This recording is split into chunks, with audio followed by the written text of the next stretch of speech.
and welcome to another exciting edition of The Partial Historians. I am Dr. Greenfield, one of your excellent hosts, and sitting beside me, looking glamorous. Dr. G, you shouldn't compliment me. I go bright red. You have curls. I know. I am Dr. Rad, a coffeeless Dr. Rad, which I'm realizing now is not a wise move. But nonetheless, I am excited. Well, the Romans didn't have coffee, and look how far they got. Exactly. I'm excited enough without coffee for this episode because we had such a big change last episode. Oh, look, the things that happened.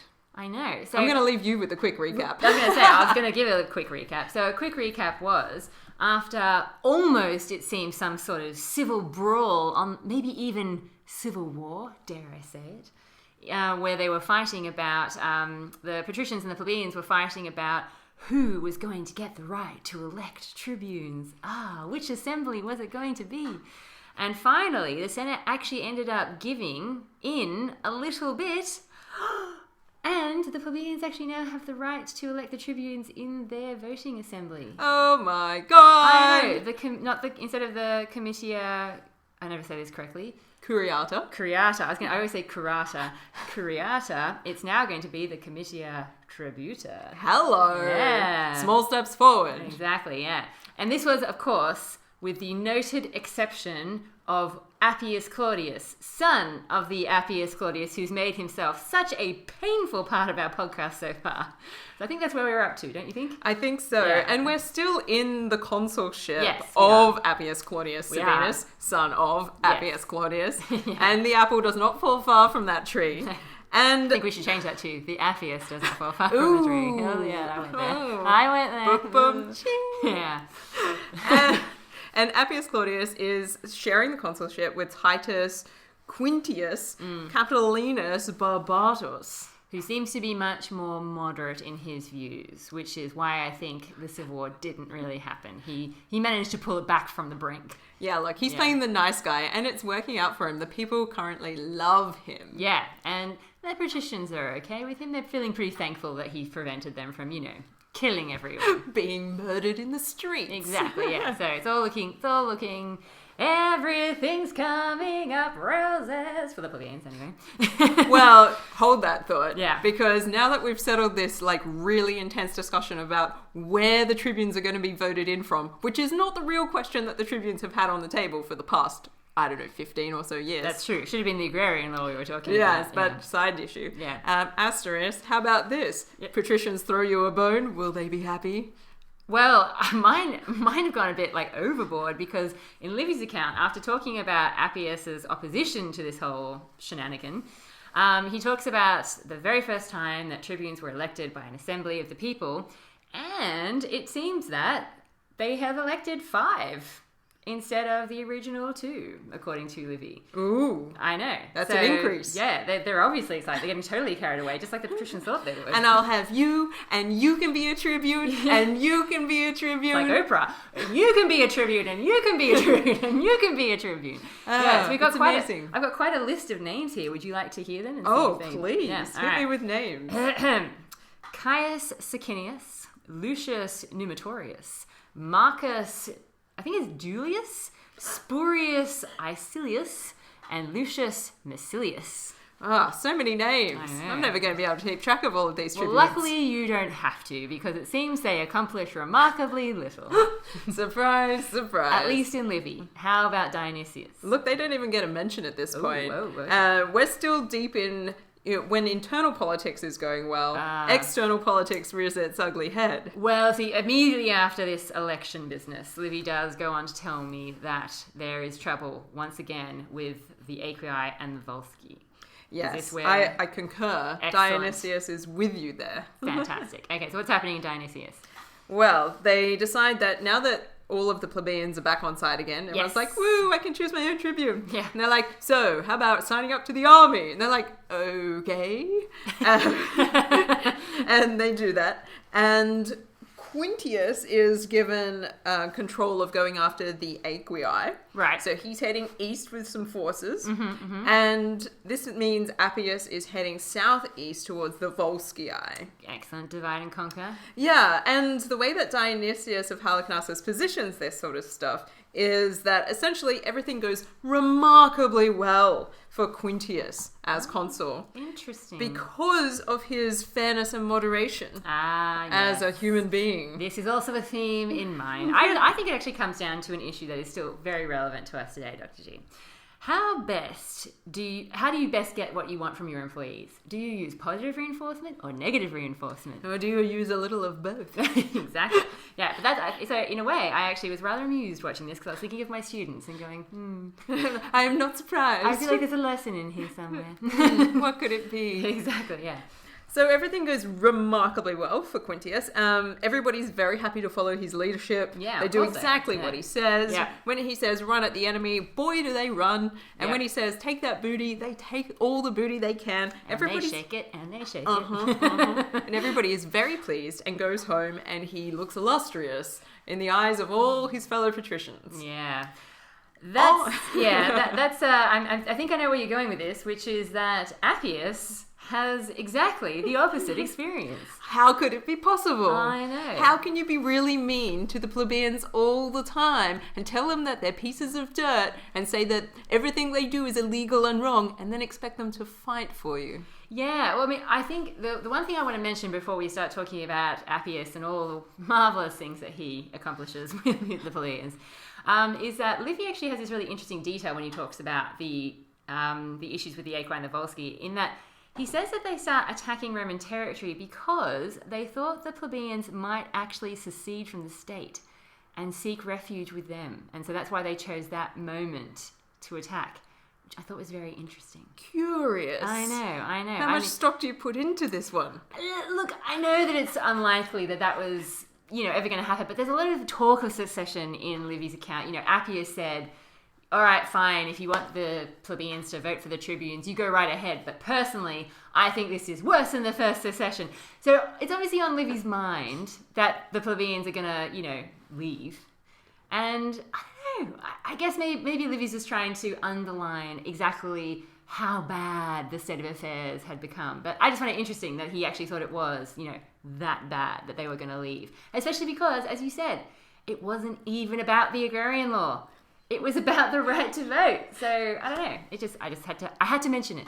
Yeah, it's really fascinating because certainly Dionysius doesn't make any overt connections between what's happening in this period and what happened in the first secession. Yeah. Not yet. Yeah. Anyway.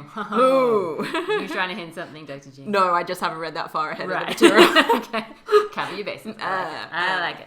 Okay, so sorry. I just had to mention that before we go into Appius. In Livy's account, Appius, so he's obviously head of his army. But now that he's not dealing with political matters and he is in the military realm, it seems that he's even more of a douchebag because he feels more freedom to, I guess, be blunt and, issue orders and whatnot. Yeah.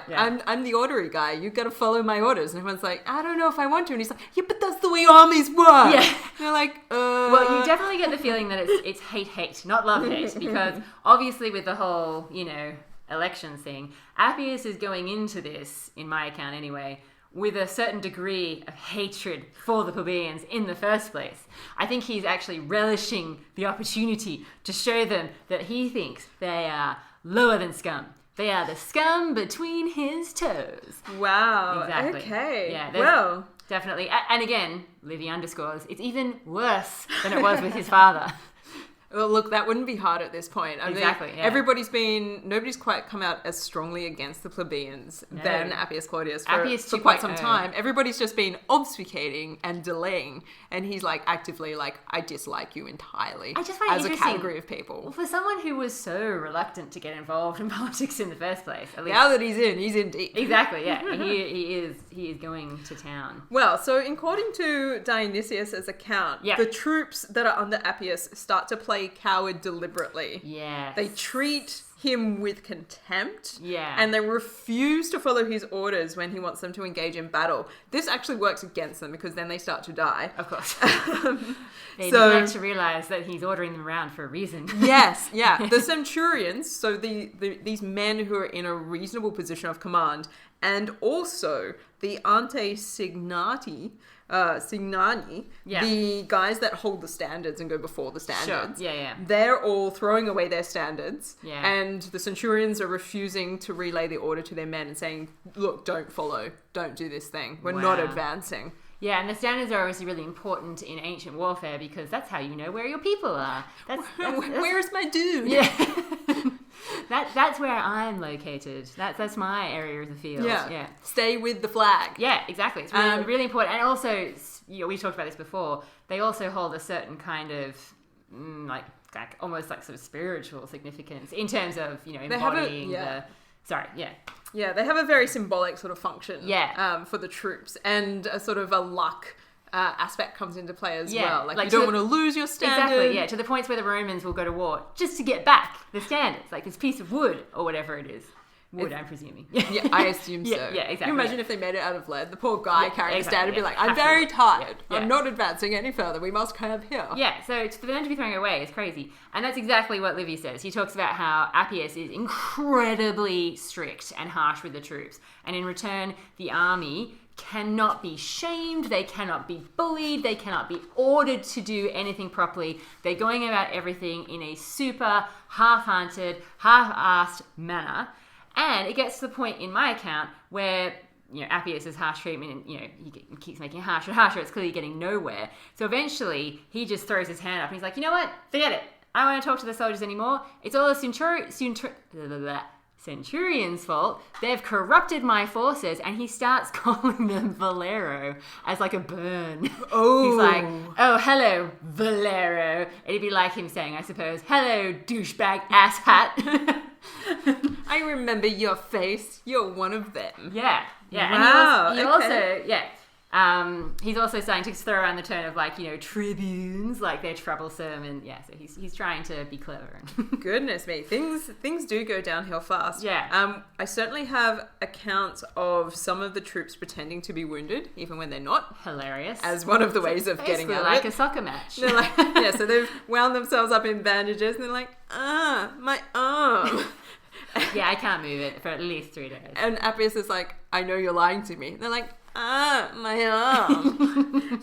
So that's a problem. And basically, they have to retreat. And it's done really messily because nobody's following his orders. And he doesn't achieve any kind of victory. And as soon as he has the opportunity to do so, he goes about inflicting the harshest repercussions upon the whole force. Oh, yeah. So everybody who was a centurion who had run away, anybody who had thrown down a standard, are beheaded with an axe or beaten to death with rods. So the traditional scourging to death. Neither sound pleasant, I'm going to admit. And I'm not entirely sure if this is, because I'm trying to remember correctly, but this is also a moment where Dionysius emphasizes that decimation is also enacted. Yeah, I kind of got that feeling as well. And I'm like, is this the first moment of decimation that I've seen? The first moment. In Dionysius of Halicarnassus, or have I got one somewhere tucked in the back history of some former episode that I can't quite recall? I honestly can't remember. Yeah, I can't remember either. It would have to be an early example of decimation. This is a really early example of decimation. And I think the thing is, whenever the plebeians have been unhappy before, it's mostly been about, enlisting to serve rather than, too many other troubles on their minds.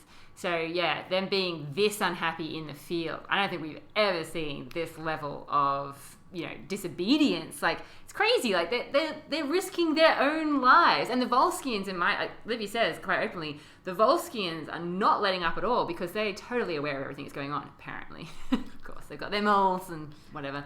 Interesting. A Volscian mole, you say. Ow, my arm, it's injured. Right. Yeah, so the Volscians apparently are somehow magically aware of everything that's happening, so they're not, letting up at all. And for the Romans to, be half-assing it this much and letting themselves be killed rather than obey their general, I mean, it is crazy. I think this gives us a sense of just how much Livy and Dionysius want to emphasize the hatred that's starting to build between the plebeians and the patricians for sure focus through Appius Claudius at this point in time. Yeah, absolutely. So I got exactly the same sorts of punishments as you, and then the beheading, the beating with rods, and then decimation ordered for the rest of the army. And decimation it becomes a really uncommon punishment because it is so freaking harsh. Ooh, so what is decimation? Okay, I'm glad you asked. So basically, when you've got a group of soldiers that haven't been doing what they're supposed to, the idea is that to restore discipline within them, every 10th man is going to be executed, and usually it's drawn by lot. So, it's pretty unpleasant because I guess the idea behind it is that you're punishing the army, but you don't want to kill all of the men who are disobedient because that would defeat the purpose. So instead, you're showing them what could happen to them. It's pretty bad as well because it's also a bonding mechanism, as horrific as this is going to sound, for the people who choose the stone, which is not the one for execution, because their task then is to execute the guy who picks out the token. There's actually a really, typically Star's version of this from the Spartacus Blood and Sand series. I don't know if you remember. I think it was the final season when Crassus's God, it's a mouthful. Crassus's son. I think it was either him who was chosen or his lover who was chosen. Either way, one of them has to beat the other to death as part of this decimation process. And even though it's obviously got, way too much blood and all that kind of stuff, and the music's very dramatic, it really brought home to me how awful this would be. Yeah, seeing it actually unfold. Because, again, it's not the kind of thing that you often would see portrayed in a movie or something about. Yeah, and actually I don't think I ever want to see something like that. I do recall the scene, not in vivid detail, but I do recall having seen it. I guess it kind of highlights what I was just saying in that. So this is obviously, if we're talking about the Spartacus TV show, it's talking about the Spartacus Revolt, which happens in the late Republic. And when Crassus did order decimation of some of the forces under him when he was trying to defeat Spartacus, it was considered to be a super harsh and archaic sort of punishment. So it just goes to show how even by then, by the late Republic, we're not even in the Empire, it had sort of fallen out of favour as a way of restoring discipline because it was just seen as being, quite full on. Yeah. Well, but it's not full on if your name is Appius Claudius. And we're in the early Republic, not the late Republic, when people got soft. 471 BCE. Exactly, yeah. And your troops hate you for good reason. Yeah, bring it on. So as unjust as it might seem, we have these two armed forces. One does quite well, nobody's decimated. The other does quite poorly, there's a lot of decimation. Yeah. And that seems to be the end of the year as far as Dionysius is concerned. Yeah, no, I think that's pretty much where Livy is too. It's obviously the focus is very much on the very different relationships that the two consuls have with their sections of the army.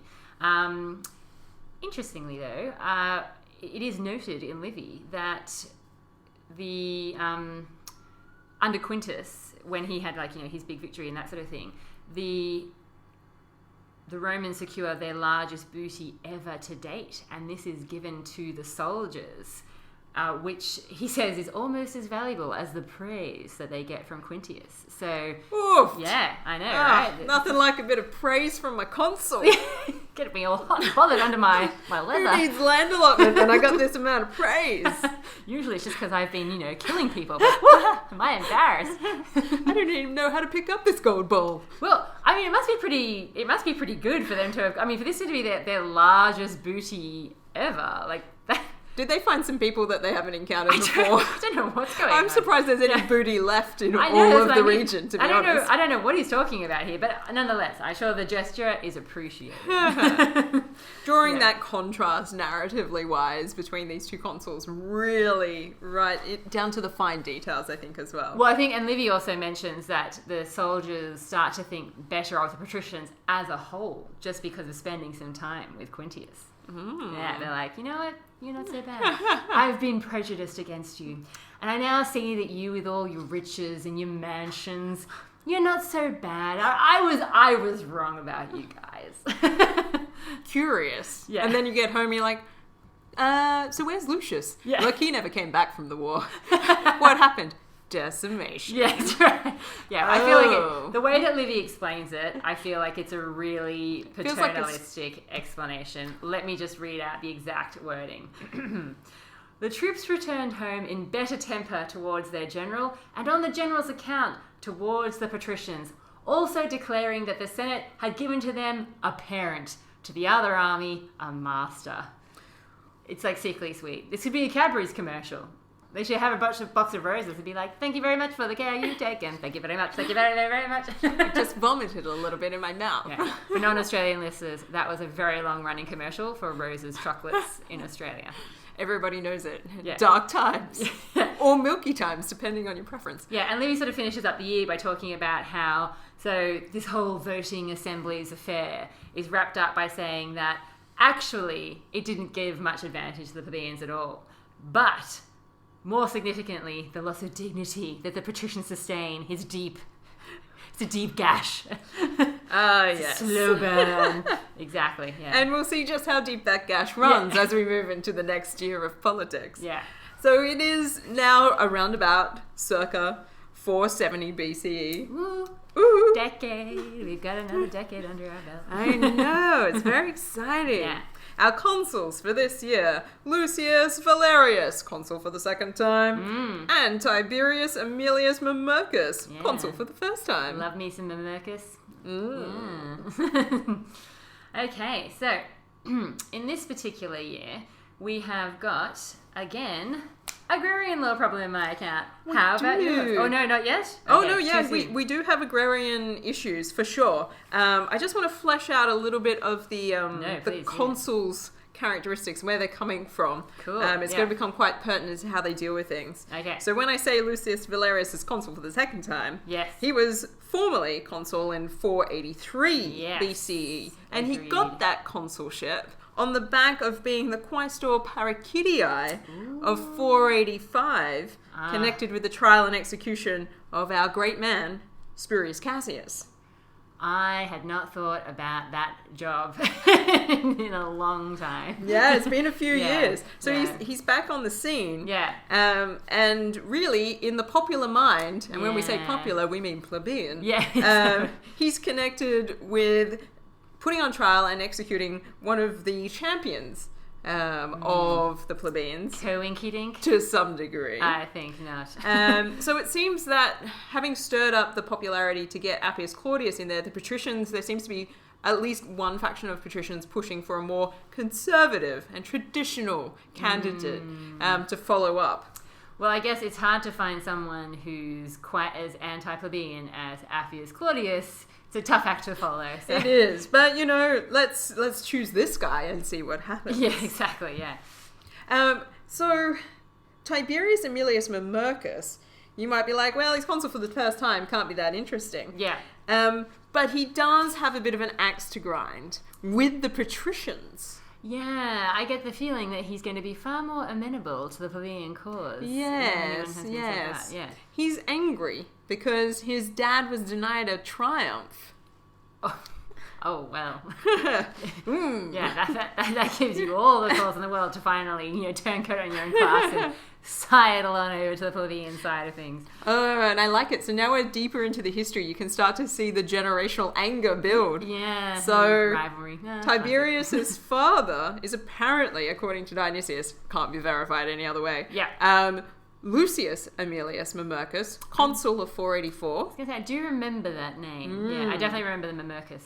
Yeah. He's consul 3 times, 484, 78, and 73. So quite recently, actually. Yeah. And it was during his 78 consulship where he took on the glamping of the Tyrrhenians. The glamping, that's right, yeah. Took on the glamping Tyrrhenians, overcame them, and then was allowed by the Senate to negotiate his own peace, which he did on very favourable terms. That's right. And then when he turned around and asked for his triumph, because he had secured a victory, they were like, you were supposed to be meaner in the truce. Didn't you get the memo? We do not like them. Yeah, and they were like, maybe you should just go and help out the other consul with his army now. Yeah. And he was like, I'm outraged. Loser.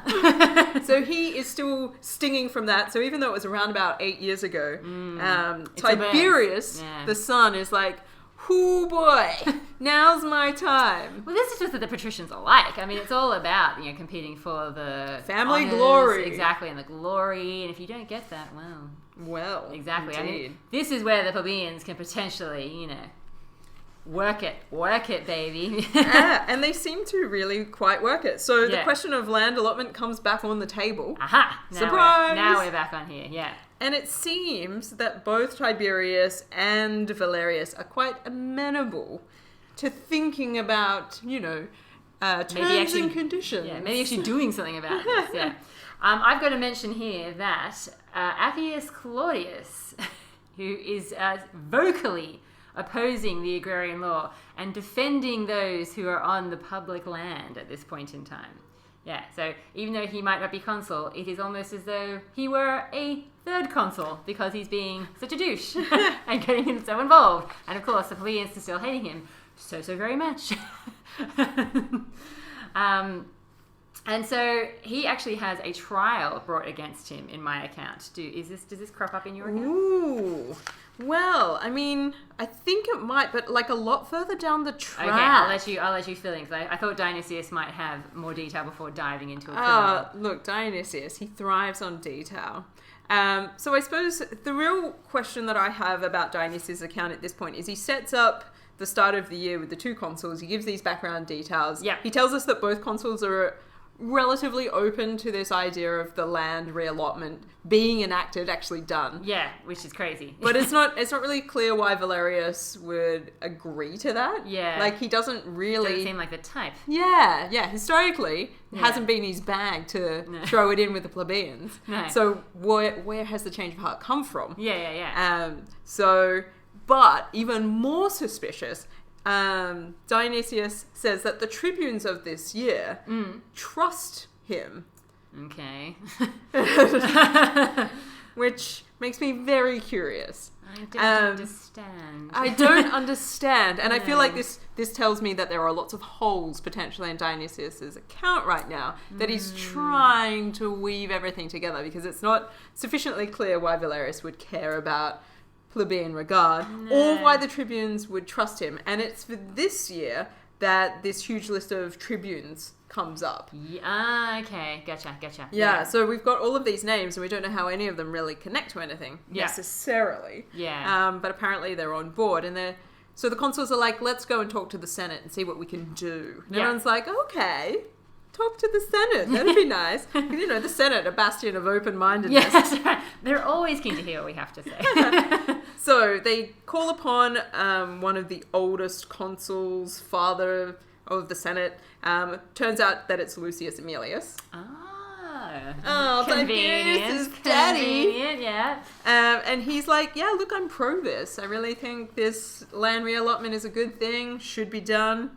No reason why the things that are public they belong to everybody, not just a few. I'm hearing strains of Jeremy Corbyn. Yeah. And technically speaking, I know this is going back quite a while now, but technically they've already agreed to do this. It's just a matter of doing it, isn't it? They have. Yeah. But the argument so far thrown up in obstacle to that has been, well, that was one set of consuls, exactly, and now we're in another year, it's a new set of consuls. Yeah. Like you have to renegotiate the agreement over and over again every year before it can happen. I guess I can sort of see, though, why there might be more senators, patricians, let's be honest.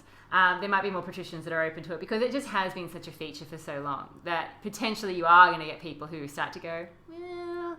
And also, if you're not one of the patricians who's occupying the public land illegally, then again, that would be allowing your rival to have more power and resources potentially over you. And this is where I think we start to see the factions start to emerge. Totally, yeah. Because Emilius's argument seems to be mostly like, if you're not on public land, you got nothing to worry about. Yeah, exactly. Yeah, and that's what Livy, when Livy talks about Appius's trial, he does talk about representing those that are on the public land. That's clearly not everybody. It's not every patrician necessarily. I mean, we can't be sure, but it doesn't seem likely. It seems like it's a select group of people who've snatched this land. A very select group. Yeah, exactly. Yeah. So again, I can see it. It would be in their interest to get these people kicked off the goddamn land.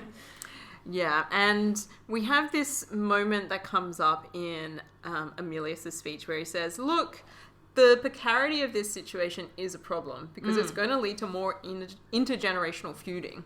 So we need to resolve it. Yeah. You can see that it's ongoing.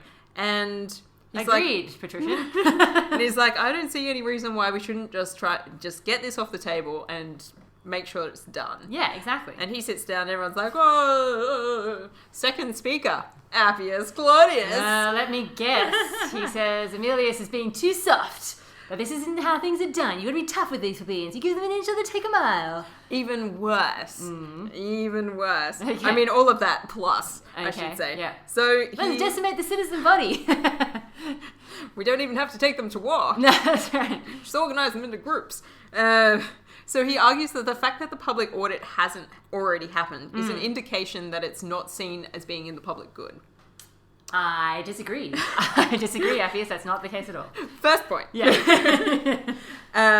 Also, anybody who is on public land and shouldn't be really should just volunteer their details to the Senate and get themselves prosecuted according to the laws. So he does the old very liberal thing of arguing for self-regulation. Yeah, exactly. We all know how well that goes. Yeah, patricians, we can take care of it. And it's like, you want some public land? Fess up to your crimes. Get prosecuted, deal with it, and move on. Yeah, exactly.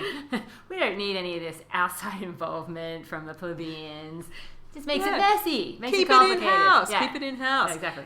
Even worse is the shift into the classic position that impoverished people are defective in character, not in situation. No. So the reason why the plebeians are arguing for this is because they're crying poor. And the reason why they're crying poor is because it doesn't matter how much you look after them and how much they get to take home at the end of the battle, they just don't know how to look after themselves because they suck. If you'll excuse me, I'm just going to pick my drawer up off the floor. Okay. My God. To quote, their poverty is not inherent in their condition in life, but in their character. And God! What the hell? Yeah, so offering them a small portion of public land is not going to solve their problem because they're the problem. Ooh, wow, I can't believe... No wonder they hate this guy's guts. I hate this guy's guts. I know. Oh my Lord. It's like, it really is like echoes of Trump through the ages. Wow. I think this is a good indication that conservative arguments are always the same. Yeah, absolutely. And we really should have better counter arguments to them by now. Well, I mean, we can point out that, okay, so Livy and Dionysius, sure, they're writing, 400 years or so after these events took place, but nonetheless, like if you compare it to our politicians, it's just like, Jesus Christ, would you people beat a different drum? No, because it's a very successful drum. Yeah. That's clearly what's going on here. Yeah. And by trashing the character of the plebeians in front of the Senate, he does precisely what he needs to do to secure their support. The Senate is really on board with him after this speech. Of course they are, because then they can go, oh yeah, you're right, we can just wipe our hands of the whole thing. Oh, that's right, it's not our fault. I guess it's one of those things, and this is probably getting a little off the beaten track, but nonetheless, I think it is an important question to address. I think the thing is, and we have highlighted this before, it's not like all the plebeians are necessarily poor. We know that that's not the case at all.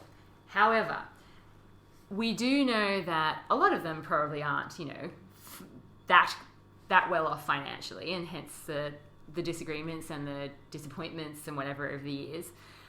And it is one of those things where if you are actually going to try and give them a fair shot, it takes time, and it does take investment, and it does take handing resources over and that kind of stuff, and it's not going to be a quick fix. Like, you're not going to give them this land and then, hey presto, they're as intelligent and rhetorically gifted as a member of the upper classes, because they haven't had that training and that background. You've got to give it to them in the first place, and then let things take root and allow opportunities to open up to everybody. And that takes time. And that's the problem, because they can say these kinds of things because in the short term, it seems like what they're saying is right.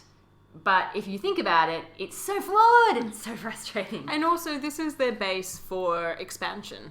And they're very interested in maintaining their position and expanding their position. And it's like, if you're not going to look after the people at the bottom who are doing the grunt work for this, I don't think it's going to work out. Yeah, exactly. Yeah. Really don't. But again, short term, they're fixated on, well, we want the land and we want the land now. Don't take it from us. I'm sitting on some land and I don't want to give it up. Exactly. And again, totally how politicians generally are now, because they can see the short-term investment interests and they can't be asked to make the smarter long-term decision. They're only concerned about the short term. Well, it's self-interest. Yeah. Ultimately. Yeah, I mean... That's all I read in Appius' speech. And to be fair, given the Roman system, they're probably also interested in the long term, because after all, it's not like they're going to be voted out of office. I'm getting a bit presentist. It will come as no surprise to you that the tribunes are quite mad. And this is when they decide they're going to charge him. This is the point where they decide to go after him. They're like, we trusted you. I don't know why they thought this was going to be... They actually said that? Well, they trusted the consuls who went into the Senate. Right, And so they're like, all right, we've got to bring him to trial. Yeah. Classic moment. They've got a few things that they want to charge him with. With it. Springing mischievous opinions against the populace and introducing sedition into the state. True. I think that's true. They accuse him Guilty. Yeah, definitely. Yeah. If that last speech is anything to go by. Second of all, he had laid hands on a tribune contrary to the sacred laws. When did he do that? I didn't see... Wait. I know, right? When did he do that? They just snuck that one in. Yeah. I suppose if a tribune says they've been touched... Show me on the dial where you touched him. Yeah, exactly. And it's like, you got to come forward with an accusation like that. And it's like, I'm not going to... I believe the tribune. Yeah, well, yeah, but I just... Hashtag me too. I just can't believe that hasn't actually been, explicitly mentioned or... our accounts. Yeah, look at it. I mean, it's just come out of nowhere. And you know what? Sorry. Yeah? I bet it happened during the brawl. The street. I bet it happened then. Yeah. Quite possibly. Yeah. Did somebody touch Valero? I think somebody did. And thirdly... It's just so hot. Yeah. And lastly, that having taken command of the army, he had returned home with great loss and disgrace. Which, fascinating attempt at a charge, because I feel like this is the same one that they pulled against Servilius a few years ago and it really didn't work out for them. Yeah. And they're like, you lost. You totally lost. And when you think about how Appius lost, you're like, well... I think we can safely say with him, it's not actually a lack of generalship. He actually tried literally everything to get them to go along with the, what he was ordering them to do, and they just wouldn't. So, yeah, I agree with you. Shaky foundation for that one. Definitely. Yeah. And so this all blows up. The patricians obviously resent the fact that charges are being levelled against their fave. Totally. In my account, the patricians try their very, very hardest to defend Appius. They're going Coriolanus level to defend Appius, who is their champion. Yeah. Appius comes out hard. He says he would rather die 1,000 deaths than cling to the knees of any man. So he's like, I'm not going to beg. Grudgingly, I have to admire his drama. So he does that. Yeah. And his friends sort of pull him aside and are like, dude, maybe you should face this stuff and just like play it out. And he refuses.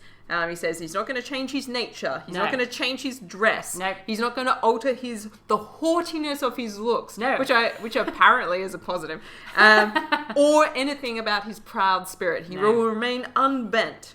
He's very much like someone on a Jerry Springer right now. Yeah. You don't know me. You don't know me. Haters gonna hate. Yeah. And then, yeah. Plot twist. Ooh. Okay. I'm waiting for this one. He kills himself. What? Whoa. Stop right there. Back the track up. Beep. What is going on? He kills himself? Yep. Whoa. He sees the whole city is intent upon his trial and on tiptoe with expectation. And with only a few days left before the trial begins, he made away with himself. Wow. And when they say he made away with himself, that's a euphemism. Because I circled it and I was like, what? Yeah. Because it turns out that then his body is brought into the forum.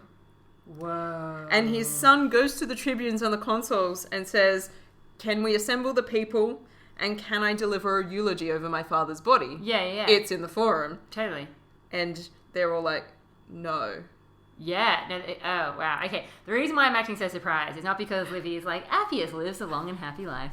It's because Appius doesn't mention the suicide. Livy doesn't mention the suicide at all. No, Livy doesn't mention it. He says that because Appius is so freaking fierce, girlfriend, that his trial is adjourned, and that before they can actually, bring it back again, he is seized with a disorder and dies. Oh, well, so that's convenient. Exactly. It makes it seem very natural. So that's why I was surprised.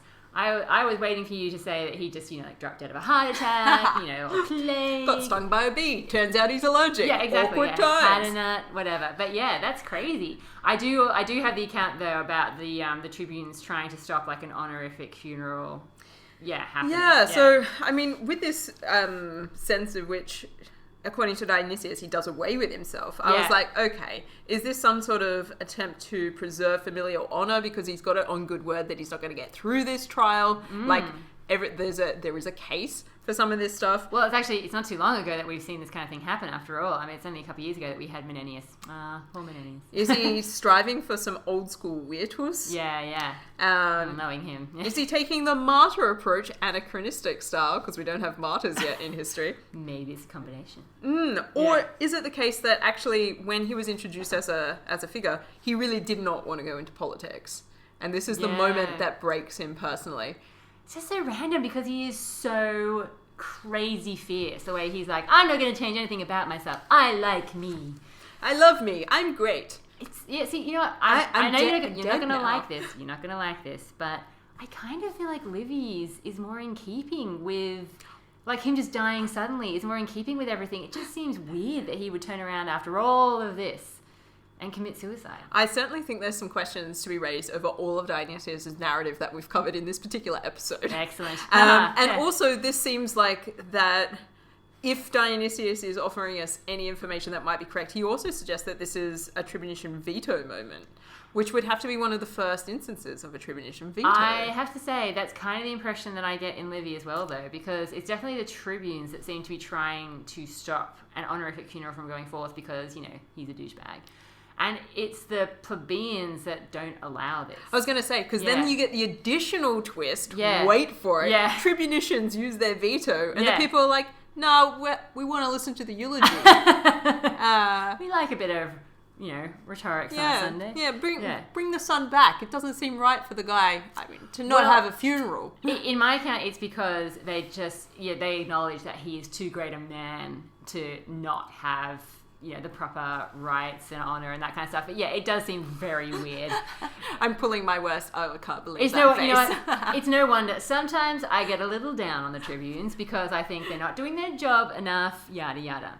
However, I can see why you would be that way as a tribune when the plebeians do something like this. You're like, oh, come on. I've been fighting for you and fighting for you and fighting for you, and now you turn around and do this for this guy? Come on! We were trying really hard. Yeah, exactly. So frustrating end. But it is a bit of a twist that Appius just ends there after so much anger and angst. Yeah, look, and I think this might be the time where we end as well, I actually. agree. And Dr. G, you know what that means. It's time for me to get Igor out of his cage and talk about... the partial pick. Alrighty then. So this is the segment where we get to rate the Romans' performance. There is a grand total of 50 golden eagles up for grabs. Dr. G, what's our first category today? Military clout. Ooh, that's a tough one. Well, it's 50-50, isn't it? I mean, one of them did great, and the other one did abysmally really badly. Yeah. Okay, so I guess we have to go, like 5? Yeah. Yeah, okay. Half marks. All right. Nice. 5 it is. The greatest amount of booty ever achieved. Exactly, that's what I was going to say. You kind of got that. Versus decimation. Oh, you win some, you lose some. Yeah, okay, so you got 5. Excellent, I'm with you. And then for our second category, we have diplomacy. Ooh, okay. Well, Ever the diplomat. There's definitely no external diplomacy to speak of because it's warfare, the opposite of diplomacy. Minus eagles. In terms of internal diplomacy, though, do we want to say anything about that? Well, I feel like the tribunes tried. It didn't really work out for them. Yeah. The patricians, well, I mean, you have one who's arguing for land reallotment, one who's arguing very much against land reallotment, and the Senate going along with the second. Yeah, I mean... I feel like there's not a lot of diplomacy. On the other hand... Yes. Something's struck you, I can tell. Well, and then I'm like, oh, wait, but what about being able to vote in the Comitia Tributa? And I was like, no, that was the previous episode. Yeah, no, that is true. Can't win points for that one, guys. I think that, I'm going to give them 1, maybe. Yeah, I feel like there is some discussion, but they're not really getting very far with it in any direction. So yeah, I think it's got to be something fairly low. Okay, so we got a 1. Excellent. All right, what's our next category? Expansion. There is not really any. No, so that would be a 0. Virtus. Ooh, okay. Now this depends on whether we believe Appius killed himself or not, and how we interpret that, I think. If he killed himself for his own honor... What a nobleman he is. Well, see, and the thing is, as much as usual, even though we totally talk about what a dickhead he is actually technically showing Virtus by Roman standards, which is what we have to judge this by. Come on, Dr. G, stop scowling. Turn that frown upside down. So I think both Quintius and Appius are displaying Virtus of a kind. Yes, there are different ways of displaying virtus. Quintius does it by being a great guy who everybody wants to follow into battle. What a stud. Appius Claudius does it by holding his position firmly. Yeah. And holding on to... And not making any concessions whatsoever. Yes. But the position that he takes is the highly traditional Roman patrician position. Yeah. So he feels validated. And people agree with him, so it seems to be working. So, by that measure, I don't want to give him too many points because, what an idiot. I know, but But we're probably sitting at about a 6, I suppose. I was going to say a 7. Ooh, wow. Well, just because, as I say, technically they are, and both of them together, we've got a lot of talk about, their behaviour and their characters and that sort of thing. Yes, for now I'll put aside my prejudices. Thank you. I like it. Okay. All right. Final category. The final category is the citizen score. Again, I feel like this is going to be very tortured because we've got, on the one hand, the last thing we were talking about where the plebeians are like, no, give him a funeral. But on the other hand, we have got them being poorly treated whilst they're serving under Appius. On the other hand, we've got them being super happy with Quintius. So many hands. I've got too many hands. I'm juggling too much. Whoa, you've grown extra limbs. Yeah. So I would say that the situation with the citizens with the two armies balances each other out. So then you're at 50 again. Yeah. And then the citizens actually going against the tribunes. I don't know what to make of that, really. No. I feel like it says something positive for them, but it doesn't do them any political favours. And it doesn't really reflect their well-being at this point in time. I don't think so. No. So why would you go back to the guy who decimated you? I'm not sure. Yeah. So maybe a 4? Okay, yeah. I think a 4 sounds safe. Which means, Dr. G, that we have got a grand total of 17 golden eagles for Rome today. Once again, Rome fails the test. So, I mean, getting to 25 would be amazing at this point in history, I think. Yeah, absolutely. We're falling short. I feel like we're not too far off it, though. We are making progress. We're about to enter the 460s, Dr. G. Exciting times ahead. Indeed. So stay tuned next time for the next episode of The Partial Historians.